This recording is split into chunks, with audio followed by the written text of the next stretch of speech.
Boa tarde, señores y señoras. It is a real honor and a privilege to be here, and I would like to thank our host, thank Minister Campelo, Minister Neri, my fellow panelists, and all of you for giving me the opportunity to reflect with you. I have a presentation that I hope touches or reflects on questions 2 and 3 that Romulo posed, which is, what is the policy agenda beyond the eradication of extreme poverty? Tiago, I think, is going to help me. And I'd like to start off again from the recognition, which we've had over the last 2 days, of the incredible success that Brazil has had in reducing poverty, whether we measure it with a monetary metric, such as the Bolsa Familia administrative lines. We've seen a large decline. The minister herself alluded to the closing of the gaps in opportunities in access to services and education. Minister Neri talked about the fact that the incomes of the bottom 40, that second objective that my colleague Kaushik Basu spoke about, have risen much faster than those of the average. In fact, they've grown by over 6% per year in the last decade, while the average grew at somewhere close to 3.5%.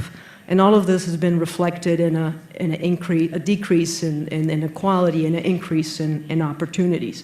And I think it's useful to, if I can go to the next slide, it is useful to just reflect a little bit about the drivers of that success, if only to think about the future and the challenges. And what I'd like to say is, I think there are 4 main drivers of Brazil's success.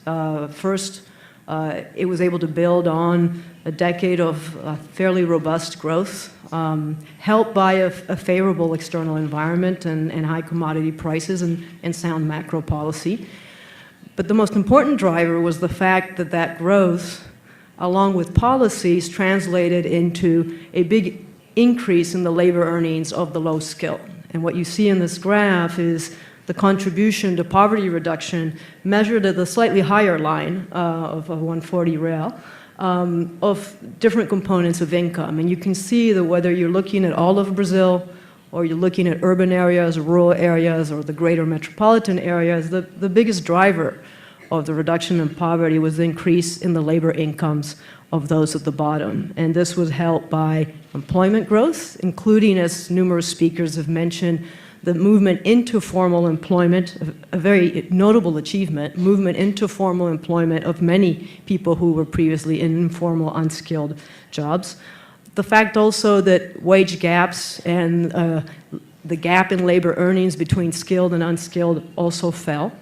Minimum wages, I'm sure, played a role. Also, the reduction of gaps between groups, all of which persist but have gotten smaller. Higher labor force participation for groups such as women was another contributor. And of course, the strong poverty focus of Brazil's policies and the explicit decision to use redistributive policies such as Bolsa Familia and non-contributory pensions to bring up the bottom of distribution. These were all critical factors of their success. And this is a story that I think those of us who work in an international organization have the privilege of being able to tell to other countries when they look to us for good examples of progress in poverty reduction. I think the challenge comes, if we can go to the next slide, when we look to the future. And I think it's a twofold challenge. First of all, the foundations, the growth process, the fact that the external environment is a little bit less favorable, this make the task more difficult. But I think the greatest challenge comes from shifting the nature of the goal that as a country you're pursuing. It is a remarkable achievement to eradicate extreme poverty, and Brazil can probably claim it has come very close to doing that.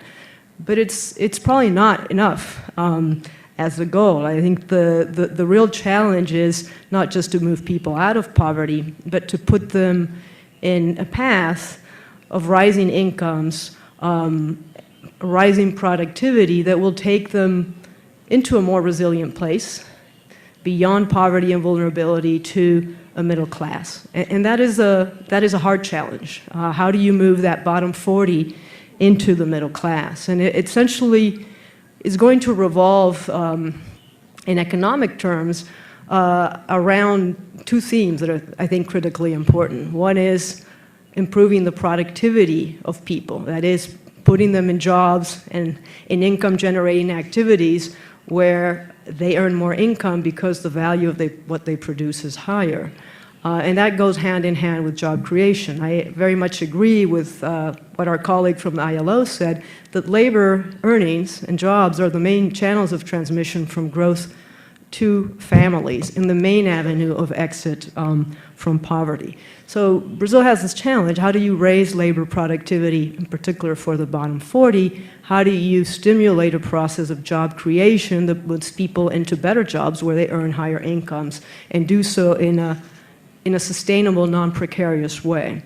And the answer to that question is complicated. I'd like to share with you, if we can go to the next slide, because I think it's useful. I'd like to step back and say, well, how are other countries going around this? And I think when you do that, the one thing that really jumps out, and this is what is shown in this graph, is that there are a large number of countries around the world that are doing a very good job of raising labor productivity. Obviously, we think of the East Asian success, but it's not just East Asia. We're seeing this also happen in the emerging economies of what used to be Eastern Europe and the former Soviet Union. We're seeing it in South Asia.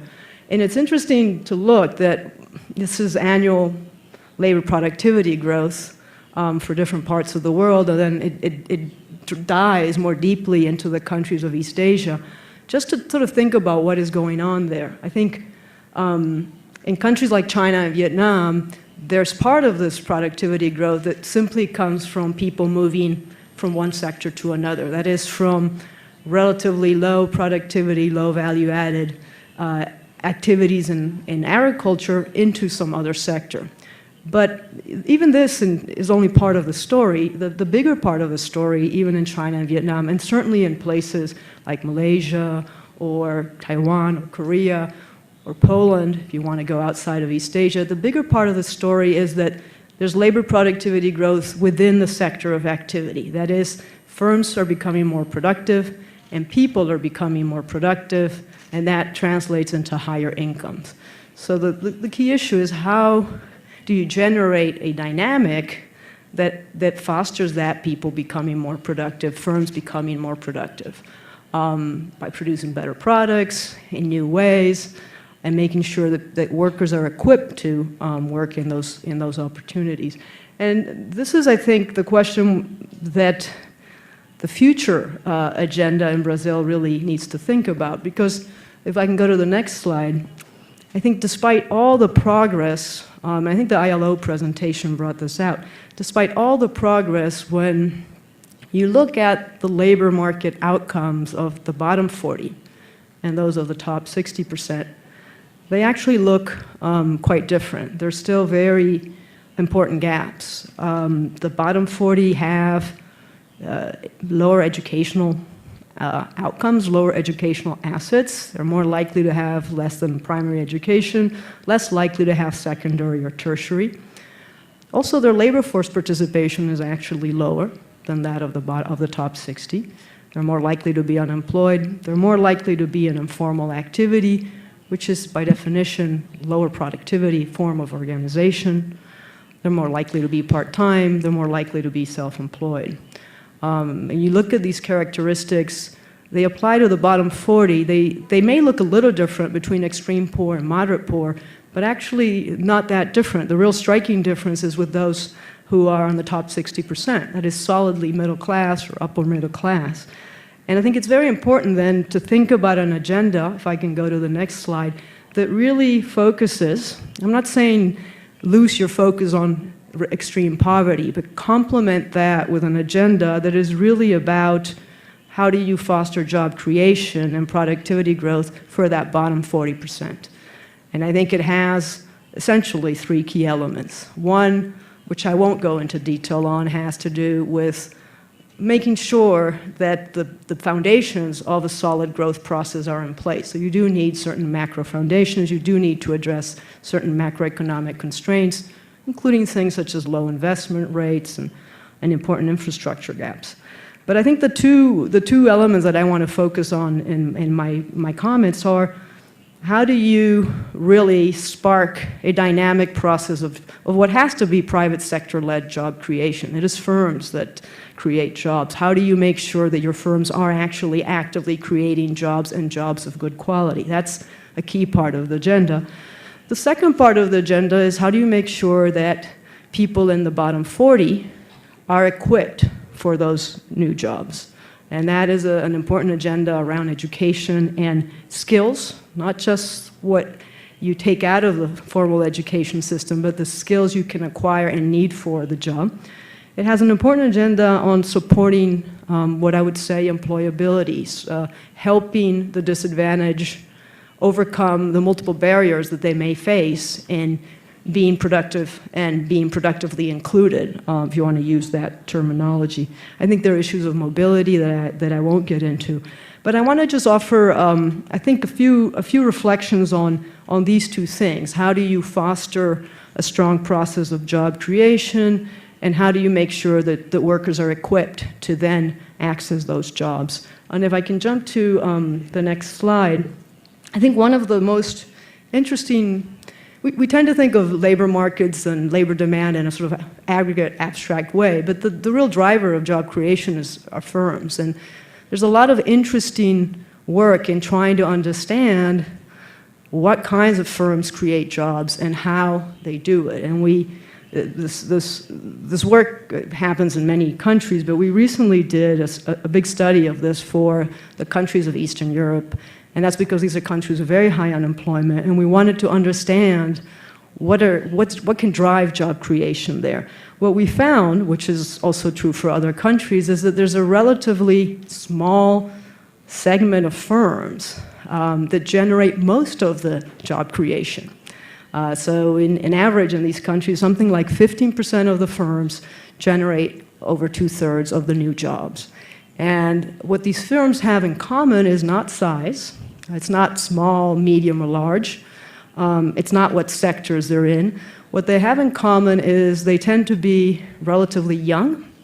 They are growing. They're innovative. They are, in some sense, led by what you could call high-end, high-quality entrepreneurs who are introducing new products, introducing new processes of production, things that actually allow them to be successful. So these are not firms that are successful because they are protected, or they are able to, generate rents, or they are there because it's inherited from, their father and from their grandfather. These are really firms that are successful because they are innovative and they are doing things in a more efficient way. They are doing new products, and the thing about these firms is that you need to have the right environment for them to grow.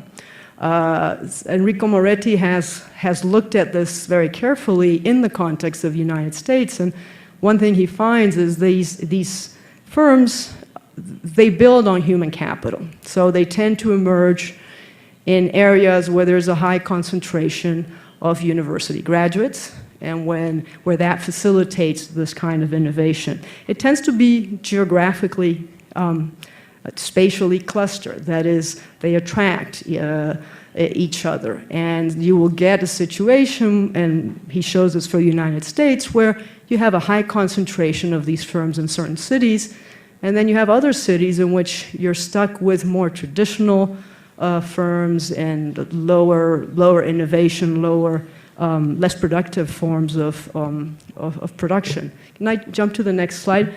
The reason that I want to highlight the importance of these gazelles, or these dynamic firms, is because I think these firms generate very positive spillovers. One of the most interesting findings in Moretti's work for the US is that he really sees these firms clustering in cities that have a high proportion of university graduates. The top 4 for the United States are listed there: Stanford, Connecticut, Washington, D.C., Boston, and Madison, Wisconsin. But the interesting thing is that these firms generate a lot of jobs for unskilled workers too, because they have a lot of spillover effects. They generate services around them. And in these cities, the wages of unskilled workers are also very high because they're very productive. They're in a geographical space of high productivity and innovation. And in fact, the wages of unskilled workers in these cities are significantly higher than what you'd find in some of the cities that are at the bottom end of the distribution, that are cities with the lowest percentage of college graduates and very traditional forms of occupation. This is a case in which the disparities in wages don't actually reflect structural inequalities. What they reflect is the importance of human capital and innovation and productivity growth. So when I see these disparities, I think the agenda is, how do you actually build the same kind of dynamism in these lagging cities? It's not by pulling the top down, it's by elevating the bottom that I think one gets success. And I think if I can jump to the next slide, this brings me back to the issue of human capital and skills. We saw that it's sort of a precondition for these high-end entrepreneurial firms to emerge. It's also a precondition for workers, and especially for workers from the bottom 40, to be able to connect to jobs. And here there's been, I think, a very marked improvement in the case of Brazil in terms of the education of its workforce. You could see in the top line that the share of workers with at least 11 years of education has grown very rapidly. But the gaps persist and still need to be closed for the rest of the population. And also the gaps exist in quality. We saw, I think, some reference to it in some of the presentations by the speaker, but when you go, despite the improvement, when you look at learning outcomes, when you look at math proficiency, for example, you see big gaps between top and bottom quintiles. When you look at on-time primary school completion, you also see gaps. So the agenda in education is still very much there. It's an agenda of quality, perhaps not just access. And beyond education, I think we also need to think, and I could jump to the next slide, we need to think a little bit about that transition from education to jobs. There's a lot of skills demanded on the job that don't immediately come out of the education system, that are acquired on the job. And employers in Brazil, like in many other countries, complain that, workers, they can't find workers with the right skills. And I think sometimes that reflects issues in the quality of education. I think sometimes it reflects the unwillingness of employers to invest in the skills of workers, and it's worth thinking about that. But it also reflects the fact that the skills that are being demanded in the jobs are actually changing very rapidly, particularly when you get into these processes of productivity growth and dynamism. And they're changing in a way where what employers are asking for, and you can look at the skill content of occupations and get at it. Employers want what we would call new economy skills. So the non-cognitive skills such as interpersonal skills, team building, problem solving. Less and less do you see occupations demanding routine manual skills or routine cognitive skills. They're a foundation, but not enough. And I think there's a strong correlation between general education and the ability to develop these other skills. And there's a strong correlation all the way from the beginning of the education system. Hence the importance of early childhood development programs, because they actually build the foundation, not just for cognitive learning, but for the development of all these skills that is what employers are actually demanding and rewarding in the labor market. I've been told that I have only 2 minutes, so I do want to move to the final point, which is, how do you actually support the employability? Everything I've said would work quite well for a large fraction of the population, but it won't necessarily work for those people that are actually facing multiple barriers to their labor market activity and labor market outcomes. Often the combination, disadvantaged groups will face a combination of not having very good skills, but also being in geographically difficult places or having to travel very far to access the jobs. They may face barriers that are linked to discrimination. That may be the case for ethnic minorities or for women. They may face barriers of their own aspirations, their aspirations for what they can be. So there is a very important role for social policy and labor market policies, particularly active labor market policies, that involves identifying these barriers and helping people overcome them. And I think my colleague Margaret Grosch alluded to it in her presentation yesterday. It's very important to think about linking the transfer programs to efforts to support employability. And the umbrella Brazil Sem Miseria, the umbrella program includes a lot of focus on productive inclusion. But I think you need perhaps a slightly more systematic and integrated approach. And I want to, if I can go to the next slide, and I promise this will be almost my last. I will just conclude after this. But I think it's very interesting the way that we're seeing in some countries, particularly but in Europe, but not exclusively so. We're seeing the institutions that are in charge of transfers, identifying beneficiaries and supporting them, coming together with institutions such as public employment services that are charged with helping people find jobs, coming together in a way that looks at your potential sort of target population. Some of them may be benefit recipients, some may not, and really goes through a very careful process of profiling at the micro and macro level of what their difficulties are. So what are the main groups in labor market difficulty? What do these difficulties involve? Is it that they're not working? Is it that the work is very informal and precarious? Is it low work intensity? Is it low earnings? And then, define the groups, define their size so you can set policy priorities, define how deep the disadvantages are, and identify the barriers, and then target packages and bundles of interventions to address those. Some cases will be relatively low-hanging fruit. In Eastern Europe, we had a lot of cases of young women with relatively high levels of schooling, but who have home and children responsibilities and have a problem with childcare. So that was a combination of supporting job search assistant and provision of childcare that would help them access the labor market. There are other much more difficult cases.